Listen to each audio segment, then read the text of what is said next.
Түркістан облысы бойынша мемлекеттік әлеуметтік медициналық сақтандыру жүйесіне тұрғындарды қамту шаралары тұрақты жүргізіліп келеді. Барлық медициналық мекемеге 2 миллионнан астам тұрғын тіркелген.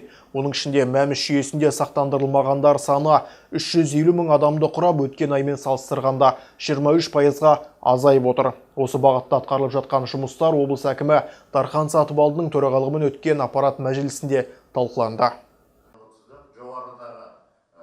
Өңір басшысы жауапты тұлғаларға арнайы түсіндіру жұмыстарын күшейтуді және анықтау жұмыстарын жалғастыруды тапсырды. Міндетті әлеуметтік медициналық сақтандыру саласындағы жұмысты күшейтіңіздер деген облыс басшысы әлі де немқұрайлы қарап отырғандар бар екенін айтты. Аудан қала әкімдері жергілікті жауапты басқармамен бірлесіп, жеке кәсіпкерлерге, шаруа немесе фермерлік қожалықтарға ақпараттық түсіндіру жұмыстарын ұйымдастырыңыздар. Субсидия алып кәсібін жүргіземін деген әрбір адам төлеуі қажет. Сонымен бірге медициналық көмек саласында жақсарту керек. Жауапты мекеме басшылары өзара бірлесіп жұмыс атқаруы тиіс деді Дархан Сатыбалды. Жиын барысында міндетті әлеуметтік медициналық сақтандыру қорының Түркістан облысы бойынша филиалының директоры Бақыт Исмаханбетов баяндама жасап, облыс тұрғындарының сақтандыру санатына өтуі мен мәмс аясында медициналық қызмет алудағы туындап жатқан өзекті мәселелерге тоқталды. Өңірде 27 мыңнан астам шаруа қожалықтары аталған мәмсті төлемеген. Бұған дейінгі орын алған мәселелер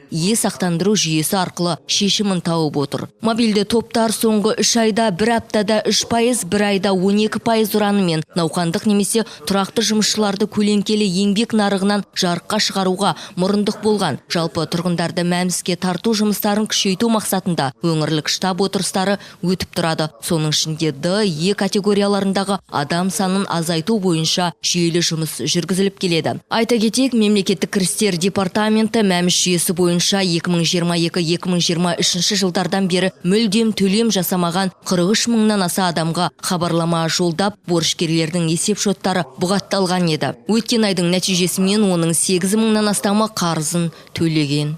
Балауса Оспан, Жантөре Болыс Мұрат, АРТ ТВ жаңалықтары.